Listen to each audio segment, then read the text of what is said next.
Hello there, good evening, and thank you so much for joining us on Just on Your Life today. As usual, every Wednesday we have the eduvention hour where Dr. James Komolafe, the senior consultant with SAFA Resources, gives us those very important lifestyle protocol tips that get you at the apex of your living and getting you really productive. And speaking of productive, it's more important than ever to be productive because the economy is indeed not smiling.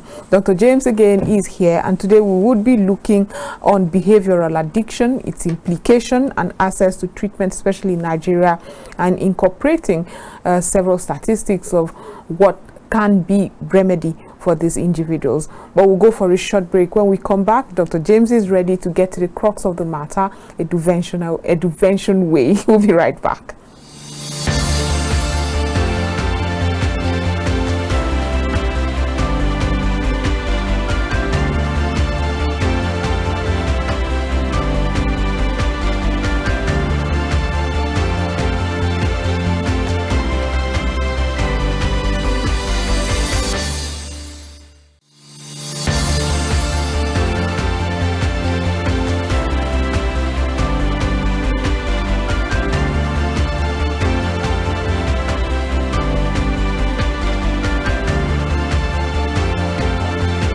Welcome back from that very short break. Dr. James Komolafe, thank you so much for being part of the program. Good to be here on this special eduvention hour.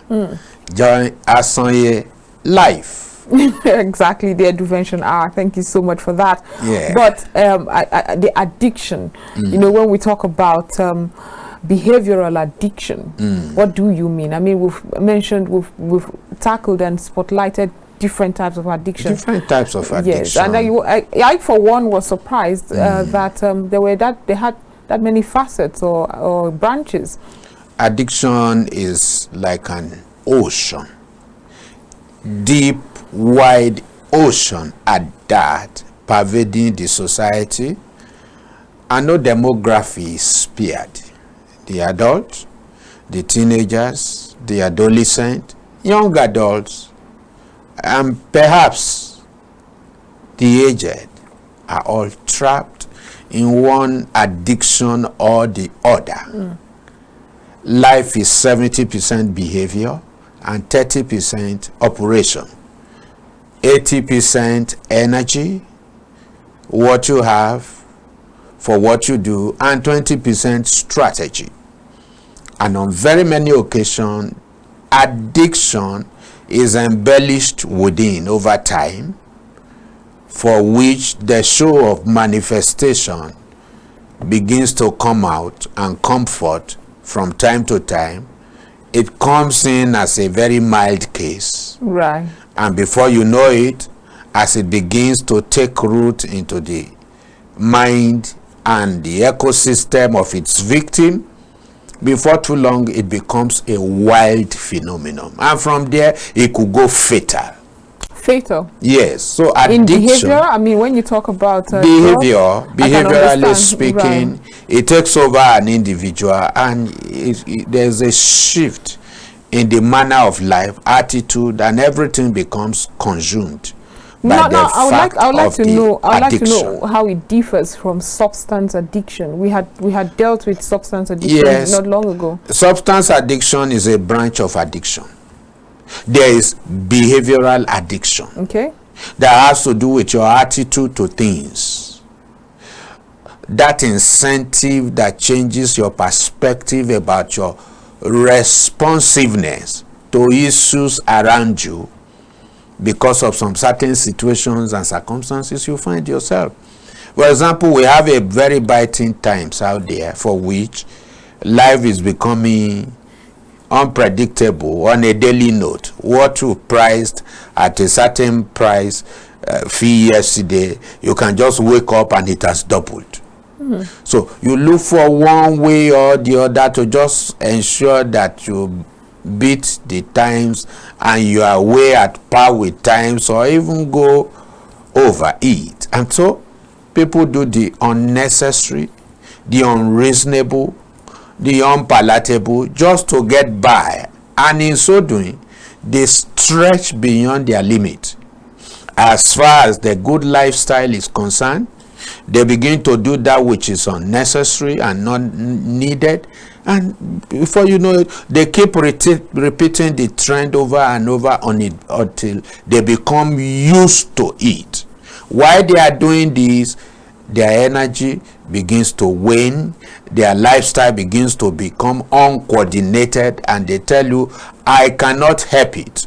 I know what is good and I know how to walk away, but for now, I just cannot help myself. I just cannot help myself. And when it becomes a repetitive tendency just for you to get by, it becomes a behavioral addiction, which has its own various consequences upon your health, upon your lifestyle, upon productivity, and upon everything that spells nice around you.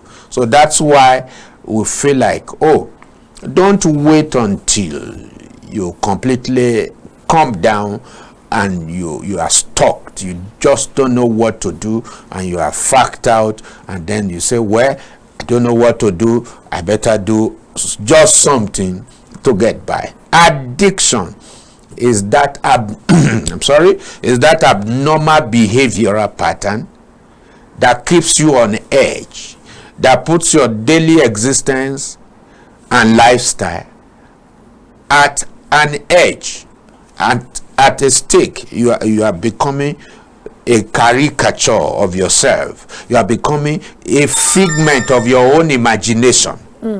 You begin to do things you never expect that you will do, and you begin to find the reasons, adduce reasons to it, and you hear people speak in this vernacular that na condition make crayfish bend. And you see, if the crayfishes of your life is beginning to bend too much, a time will come it will break, and when it breaks, it might be difficult to pack it. So addictive behavior is that abnormal behavior that takes you off the course of your lifestyle, and you do what you ordinarily would not be expected to do, e.g. gambling, and just take a whole family income into gambling just because you felt, well, I might make some money, luck might run my way. But what if it does not run?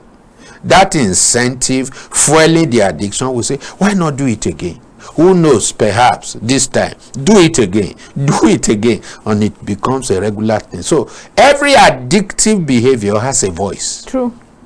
Speaking to you compellingly and making you to become weak in your own will as to be able to say, no, I won't do it.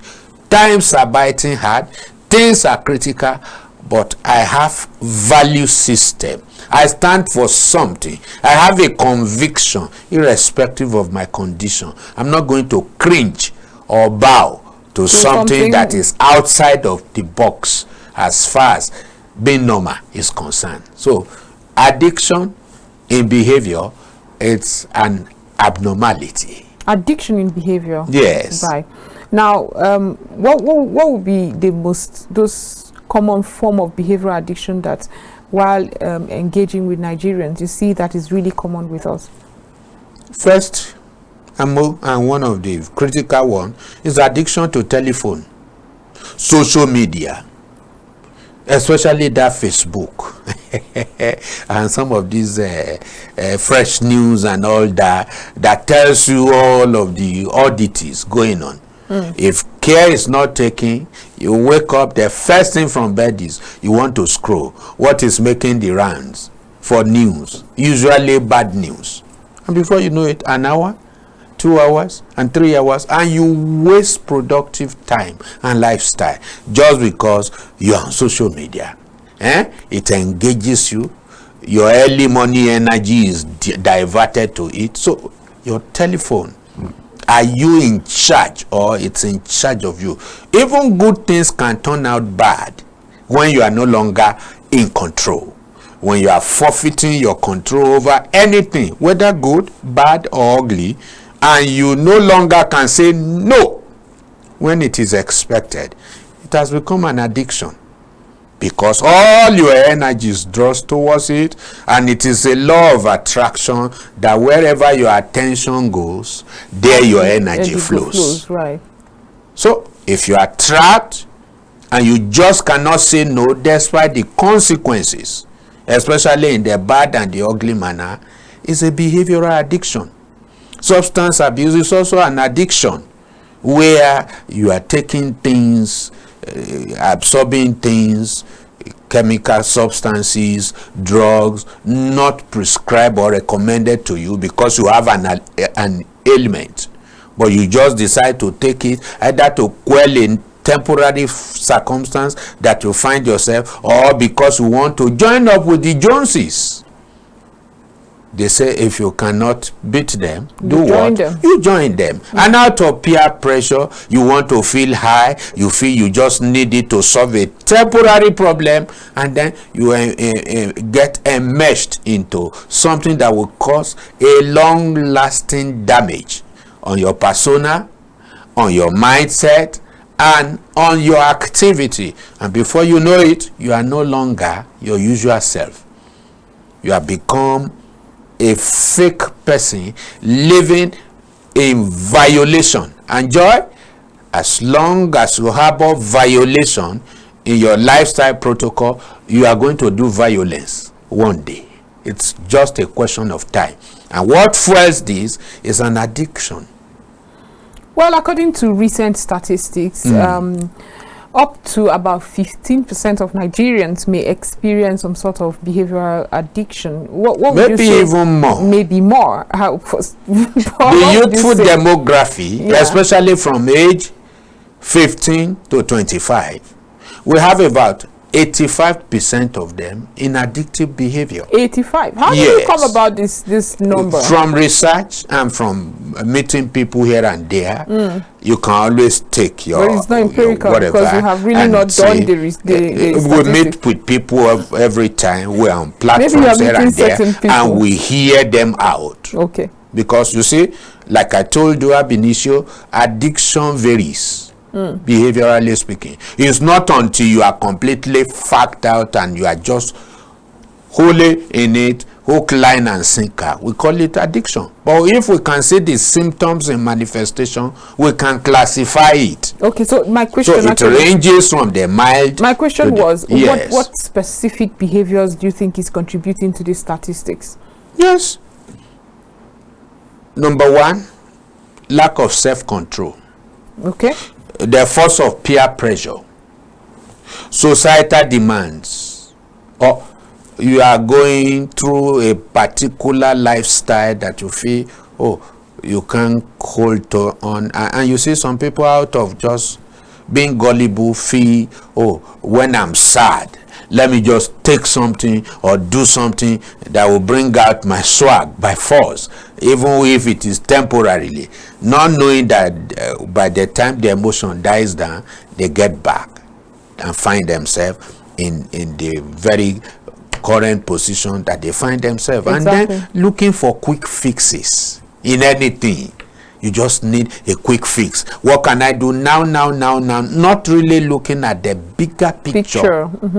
Of your decision and gradually walking out of that situation, and gradually walking out. So this is the day of instant coffee, instant tea, instant marriage, instant you solution, dial a number and instantly just instant. In fact, there are some apps now, you haven't played no game, they will just tell you you won. And they are congratulating you just to pull out that addiction and then create an incentive for you to get hooked. So if you don't have self-discipline, you are not disciplining yourself, you don't have a moral rectitude for yourself, you will just bow to anything that goes, just because you have a condition.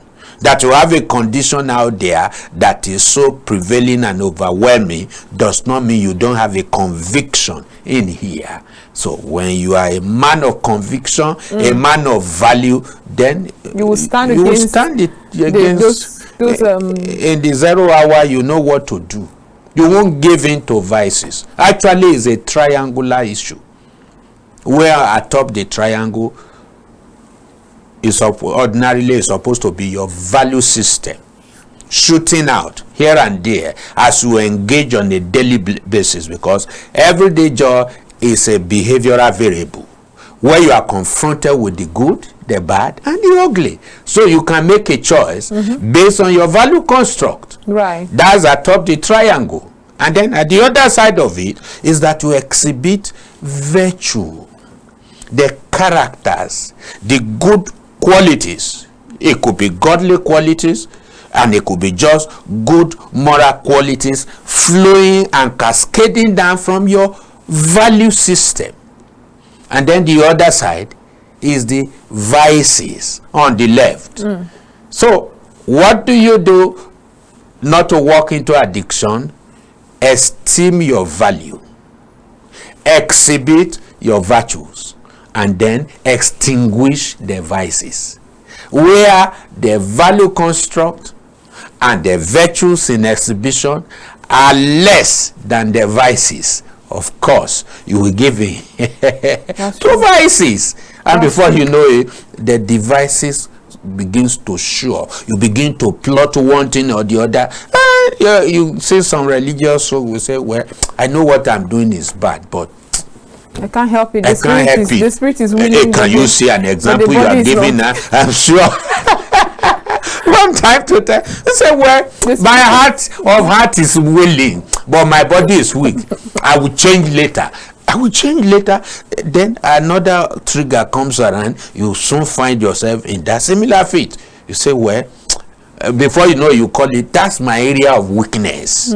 Yeah? And recently it's so acceptable. And you glamorize it. It becomes a manner of life. Pardon me, that's my area of weakness. Yes, that's my weakness. I know my weakness. And people begin to build castle around the so-called weakness. It's a behavioral violation that tells you, sorry, you are no longer your usual self.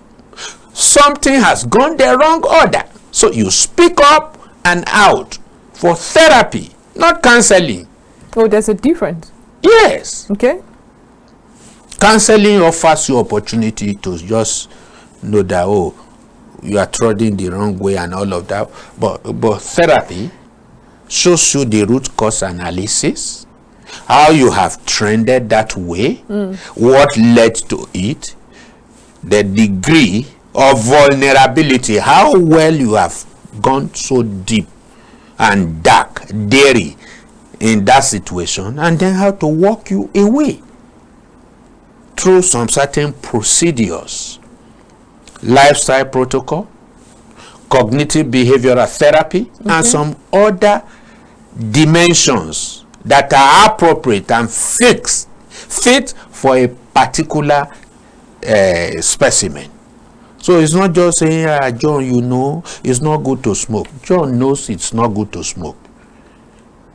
I told you of a case before who, out of religiosity, the boy was into drug, and they subjected him to 3 days fasting. And after the fasting, they top it with deliverance. Okay. And after deliverance, the boy, in an attempt to break his fast, was caught under a tree where he was smoking weed again. When they caught him, they said, in spite of the prayer, the deliverance, he said, I tried, I can't just help it. Telling you the fact that addiction is a parasite. It's another life entirely, parasiting on the original life. So it is through therapy you are able to invade into it and to see what is this nature of addiction.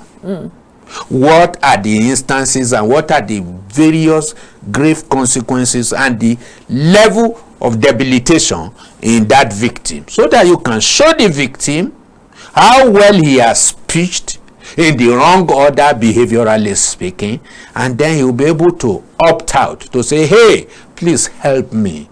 And then you take him or her through the procedures, and he is helped from the inside. Where he is helped from the inside and he is separated from that addiction from his inside, then he will enjoy peace on the outside. Because joy, every addictive behavior has a voice that speaks the bad and the ugly to the victim. And he will say, you just need me now. Leave what you are doing. Otherwise, that no peace for you. Coercing you into doing. Coercing is a force. It's a coercion. Right. It's not a suggestion. If it is just ordinary habit, it can come in a suggestive order, and in suggestion you can either opt for it or against it. But when it becomes an addiction, it's a force.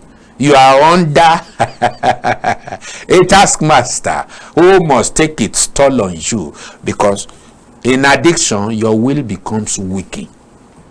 You will even make some decisions and pronunciation and put yourself under a particular kind of a hedge that if I ever do this, but before you know it, you are right inside it, because you are no longer the owner of your will when it is addiction. That is why it is good to speak up. Don't just say I have prayed over it. Yes, prayer is good. Right. Prayer is necessary. But beyond praying, please own up. Speak up to get a professional help. I've handled cases, local, national, and international, online, offline, and on site, just to handle an individual who have struggled and come out of 4 or 5 rehab centers to no avail. We use our technicality to invade into him, to see the content, the context, and the container of this. Yeah, it's also another triangle. On top of it is the content. What is in there? To what extent and degree? So that we don't just stay struggling and saying, well, I'm no longer feeling the urge like before. A trigger will soon come and the whole thing will get exploded again. So on top of the triangle, what is the content? And then, what kind of context has it created around you? Because it is content within for context without. What circumstances have it created without you necessarily living in denial to say, oh, I've overcome it, and you say you are making confession and affirmation over something that is being rooted in the inside. Then we look at the container. What kind of life have you veered into? How far has he led you? Then we'll now know what to do to help you out of that condition. Because it's a negative condition that has pitched for you an entirely new ecosystem that is different from your original reality.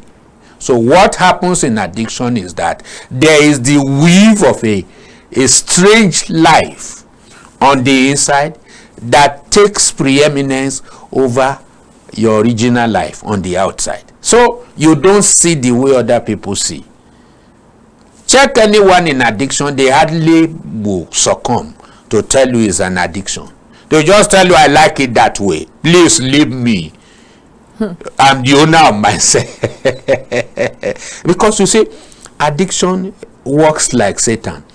I wouldn't know. I've never worked with Satan. Neither have I myself. But you see, it will never tell you, I'm addiction. Right, I'm coming for you. Okay. It comes in stealthily, silently, secretly, under falsehood. Guys, okay, Dr. James with Komolafe, conviction. It's really time to go for a short break. Enough of getting the perspective around addiction. We'll get into treatment. How can you assess treatment? What are the facilities available? And do we have qualified professionals to handle behavioral addiction? That's what we'll be discussing after this short break. You too can have an opportunity to ask Dr. James Komolafe questions right here. If you have those questions. We'll be right back. This is Joyous on Your Life.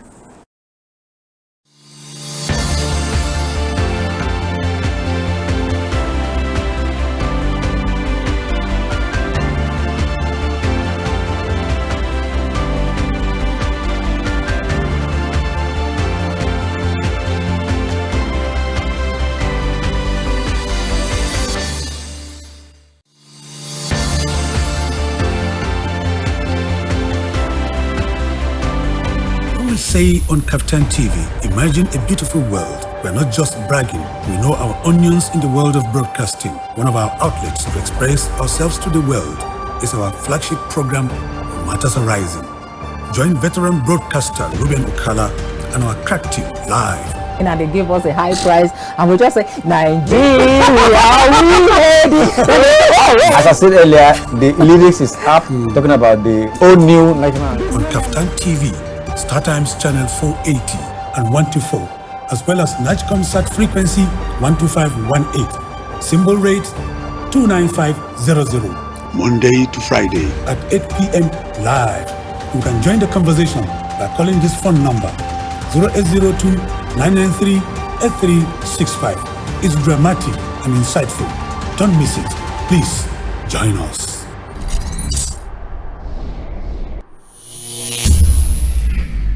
When we say on Kaftan TV, imagine a beautiful world, we're not just bragging. We know our onions in the world of broadcasting. One of our outlets to express ourselves to the world is our flagship program, Matters Arising. Join veteran broadcaster Ruben Ukala and our crack team live. And they gave us a high price, and we just say, Nigeria, we made it.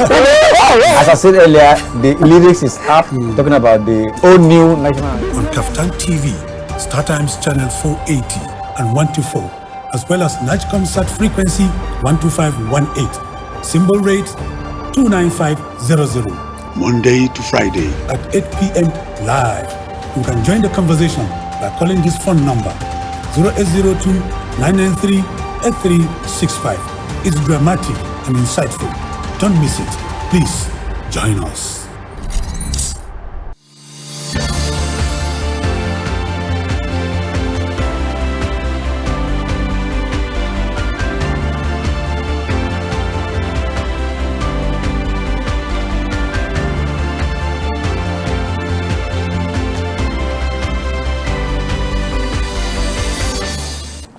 Welcome back from that break. We have been discussing behavioral addiction, and Dr. James has given us an idea of what behavioral addiction is, the difference with substance addiction, and how it correlates. We've had a very in-depth conversation, but now we're talking treatment, access to treatment.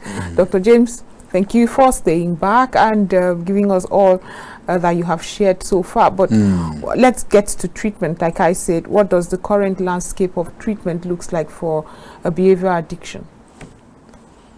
Behavioral addiction is not intractable. You can tame it. We have facilities to trashing it by taming it, tracking it, trunking it in an attempt to trash it, depending on how grave a particular situation is.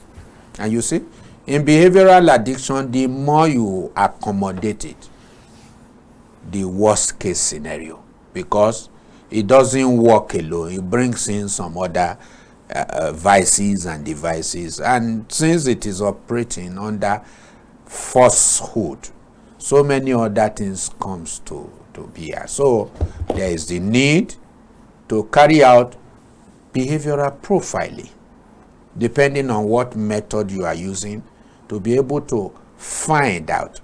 Now, there is the drug therapy, where there are some cases you just must help the client, the victim, through drug-related therapy to reorganize some certain chemicals.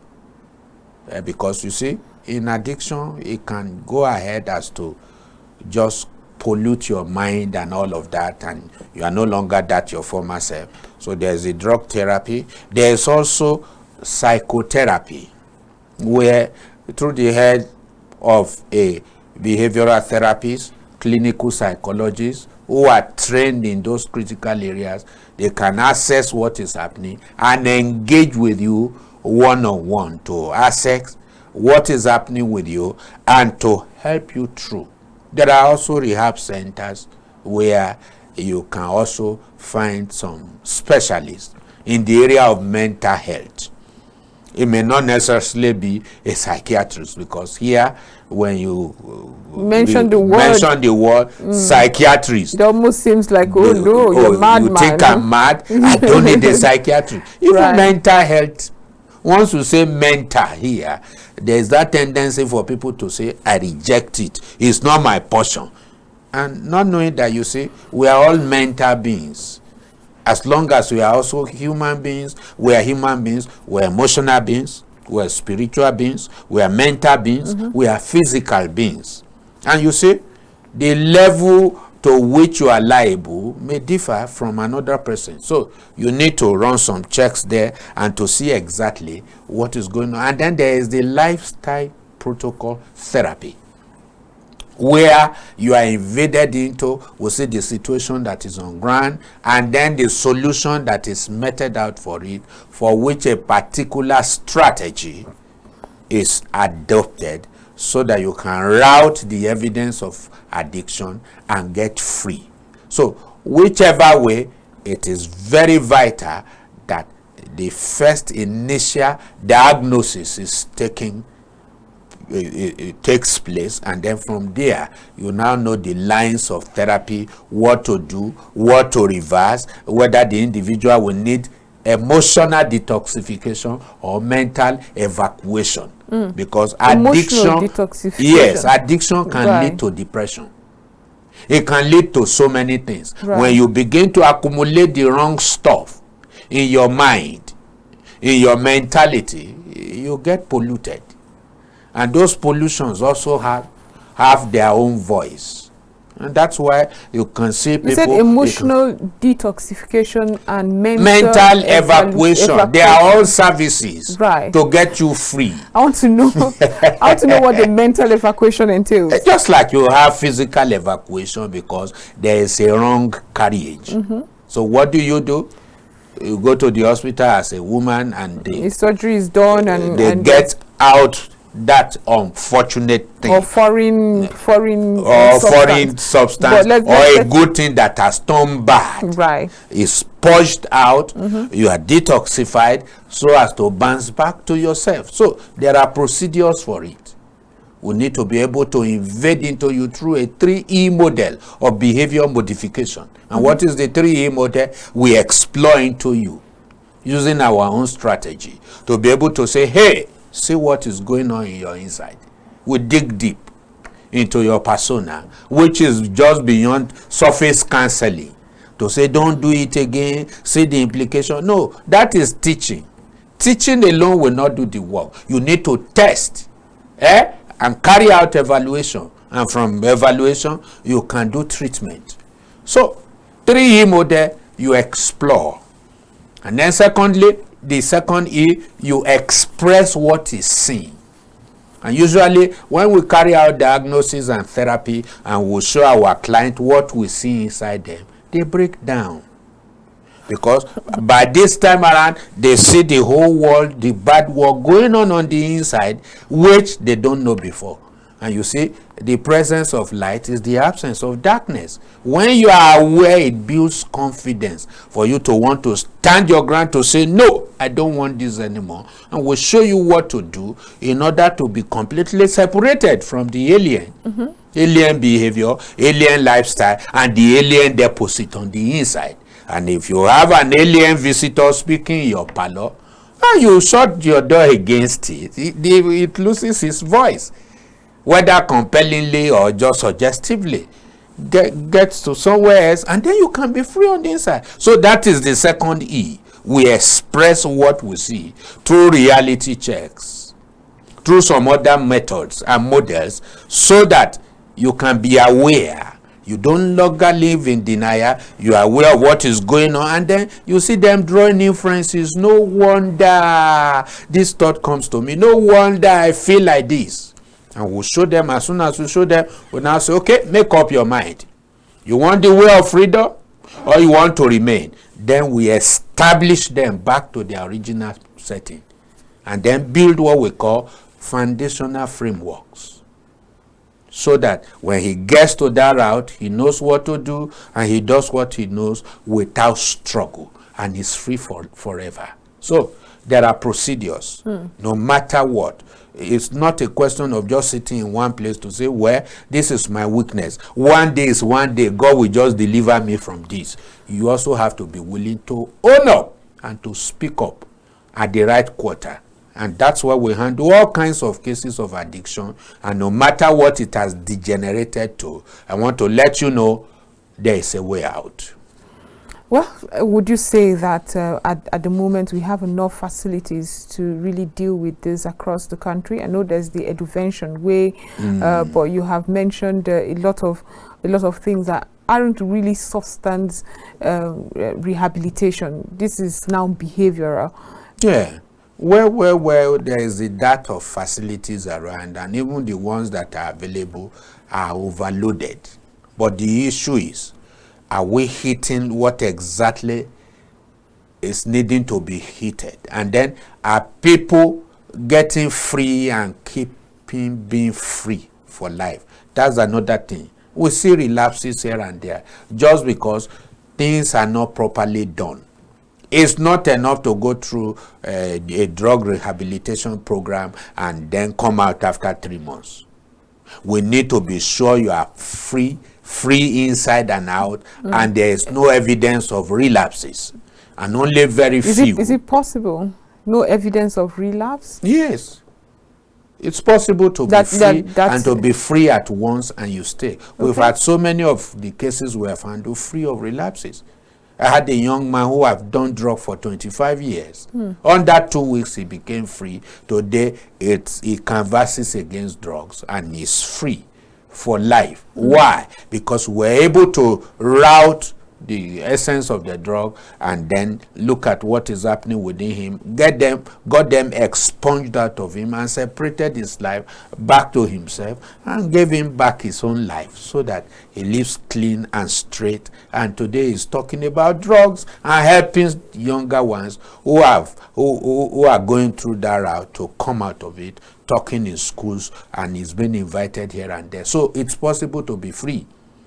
Very vital. So it's not a thing where you just pile it down and you say you are only praying. I've seen so many cases who say, well, God has helped us. Yes, God helps. But the issue is, if God helps you now and you go back to the root cause, it comes again. So if God helps you to come out of a place and then you walk back in there because you don't know what to do, or you are propelled or triggered to go back there, you get back into the same bondage. So that is why it is very pivotal you do the right thing. We'll take you through the 5T model. We have 3E, 5T. In the 5T, we teach you what it is all about, showing you the impulses and the implication on you, which is education. And then we test you in situ. This is evaluation. We test you to show you exactly what is happening. And from there, we treat you, which is the intervention. And from treating you, we trend the result and tell you how to comply to therapy. Because in therapy, when you don't comply, you will complain.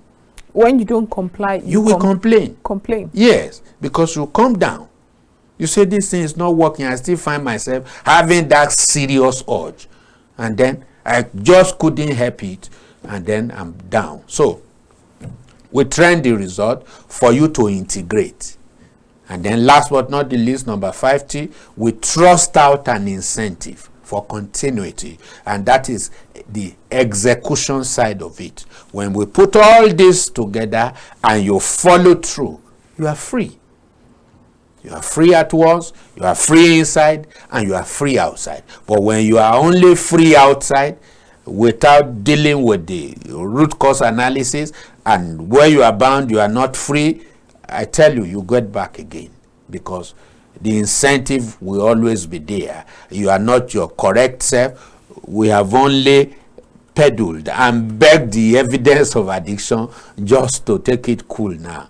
When the triggers are available, it comes out in full-fledged. Or some people, they don't take to therapy. They just say, oh, I'm okay now. They throw away their drugs and so many other things, and they just claim that they are okay. Before you know it, they start seeing some things or hearing some things or telling you somebody is pursuing them. Because they get paranoid. Now, let's things go wrong. This is an aspect of mental health. Yes. And a lot of people have been advocating the integration of mental health in primary healthcare facilities and services. Critical. But do we have enough professionals to handle mental health issues in all primary healthcare centers? In these days of Japa syndrome, where even the medical our medical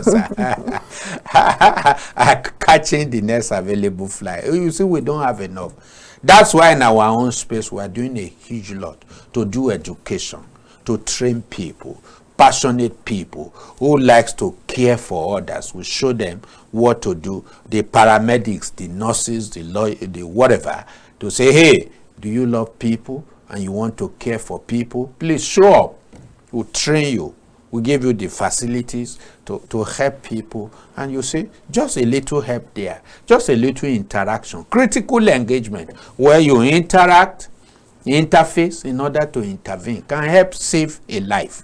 And you see, the world is a global village. You don't need to be everywhere all the time.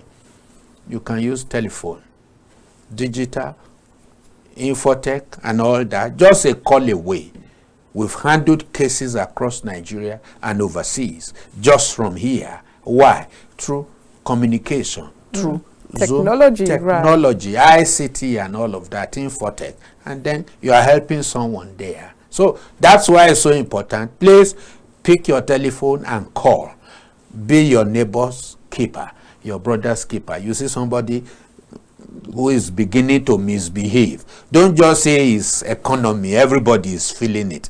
Some people don't know how to separate between who they are and what they are passing through. Right. And before you know it, it gets into their brain, to their head, and they start misbehaving. You say, what's your name? He says Lagos State. Simply because something is running riot in their brain. And that's why you have to take it easy. Now, be sure you don't take things personal. And somebody abuses you or tell you the wrong, please just understand that condition It's making crayfish bend. And just understand, walk away, accommodate, tolerate. Where you find out that your tolerance level is beginning to wane, then speak up. Oh, speak up. Possibly you need help. Right. You need encouragement. You see, when people don't speak up and they bottle up, so many things goes the wrong order. That's why we must check up From the neck up. from the neck up to be sure you are good neck down. And when you are good neck down, you will be great to go leg forward. So many legs are not great today. Just because of the very first checkup from the neck up. From the neck up. It's faulty, it's careless. And somebody says, doctor, how do you check up from the neck up? What is the meaning? Everything neck up is very imperative. Eyes, the way you see it. Is it good, bad, or ugly? Ears, the way you hear it. Nose, the way you smell it or perceive it. Mouth, the way you say it. They say, sorry, it has male, it has female. Sorry. Say, That's a masculine one. Me and all of that. And it can be a mental health issue. So the way you say it matters. Brain, the way you think it. So that's why there's a reality check that enables us to check you neck up. To be sure you are okay there. Once you are okay neck up, you will as well be okay neck down. Okay. And so when you find harmony between the neck up and the neck down, what happens to your feet? You're good leg forward. A good leg forward. You take the right decision for the right reason. Where you do IDP without the CAM, and you get to know what IDP is, you are intentional. Everything you do is with intention. You are intentional. You are not a subject of accident. Oh, let me just do a quick. You are very intentional. The way you talk, the way you dress, where you go, you are intentional.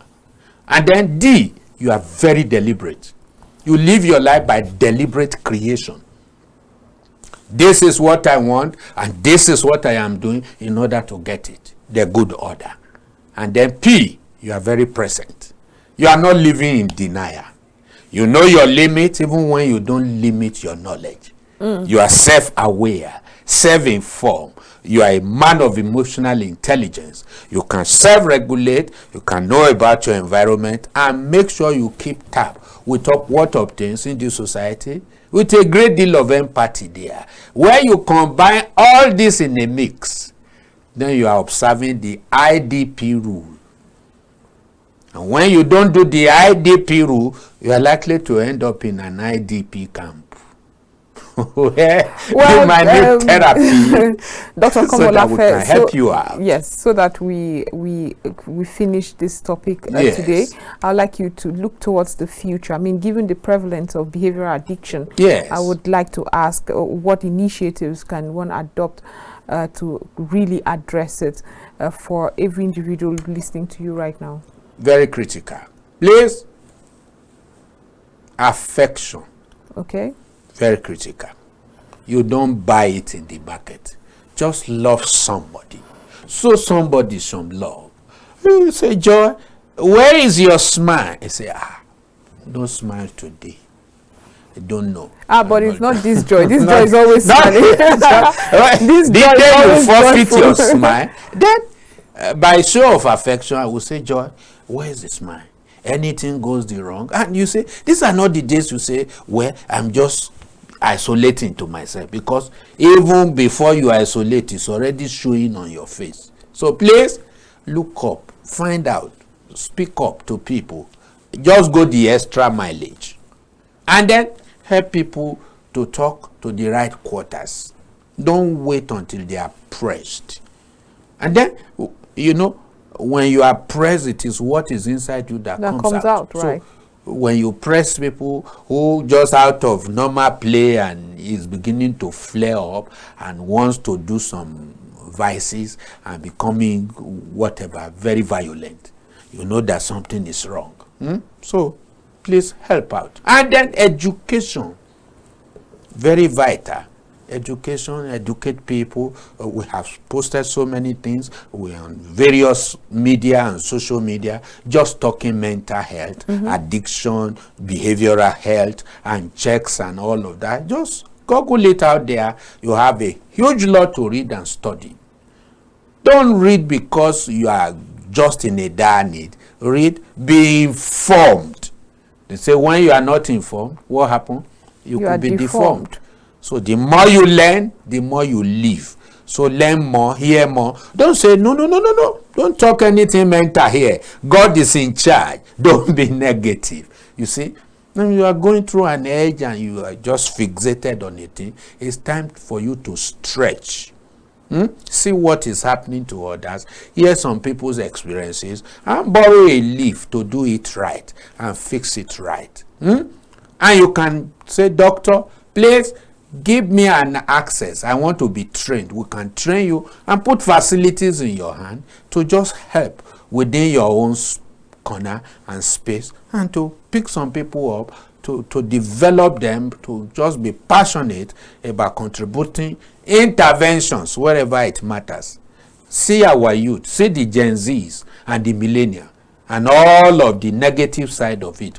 Nobody is addressing that. And there are provisions in the behavioral health balance to addressing some of those gaps, loopholes, and vacuum. You can rise up today to say, hey, doctor, I want to work with you. I want to become a volunteer. Please, can I be trained? Can I get facilities and resources? We'll support you to fulfill it. And then you are an ambassador, a mental health ambassador. I have trained many who are busting what kind of maladaptive behavior or the other. I have one of my coach who is a propaganda buster. I have another one, addiction buster. I have another one, lifestyle deficit buster. And like that. And we're crusading. We are going to churches, to groups, associations, and places of what and not to say, hey, you also need this knowledge. And it is high time for even religious body, faith-based organization to begin to organize mental health retreats, behavioral health retreats, Dr. and James, addiction retreats, and all really, of those things. We might have to do this again and continue the conversation next week. But thank you so very much for being part of today's edition and giving us the insight into behavioral addiction, especially separating it from and giving us the difference rather from substance addiction. Thank you so much. Thank you so very much. It's time to walk away from bad behavior. It's time to walk away from bad behavior and walk away from the studio. Thank you so much for being part of the program. and stay tuned. We will be back tomorrow to discuss so much more. So keep a date with us, but have a restful evening. Bye-bye.